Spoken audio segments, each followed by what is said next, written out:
आणि आता बघूया कोण जिंकणार पैठणी। 10-10 चेंडू दोन्ही वहिनींकडे दिलेले आहेत। एका वेळेला एक चेंडू टाकायचा आणि थेट जाऊन तो त्या टबमध्ये थांबला पाहिजे, गोळा झाला पाहिजे। टबमध्ये पाणी आहे आणि पाण्यात ते चेंडू गोळा करायचे आहेत, लक्षात ठेवा। टप्पा पडून जर त्या टबमध्ये गेला तर उपयोग नाही, डायरेक्ट जाऊन थांबला पाहिजे। ज्या वहिनींची गुणसंख्या जास्त होणार त्या ठरणार आजच्या भागातले होम मिनिस्टर, ज्यांना मिळणार आहे पैठणी। तयार आहात वहिनी? एक,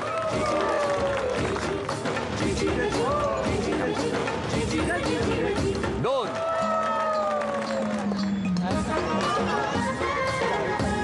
तीन,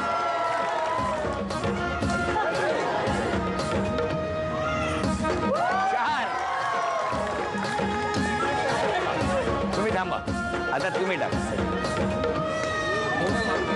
तुमचा टप्पा इथे पडतोय। एक,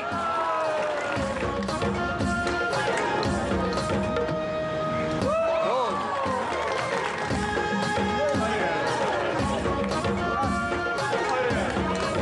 आणि निकाल आपल्या समोर आहे, कारण इकडचे चेंडू संपलेले आहेत, इथे अजून 6 शिल्लक आहेत। निकाल आपल्या समोर।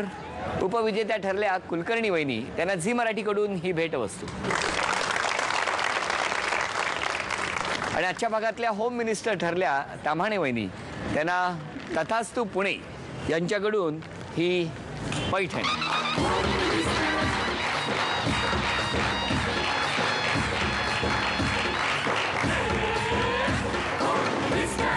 यमुनाश्री सोसायटी सिंहगड रोड इथे रंगलेला होम मिनिस्टरचा हा भाग इथेच संपतो आहे। पुन्हा भेटूया अशीच एक पैठणी घेऊन पुढच्या भागात। नमस्कार।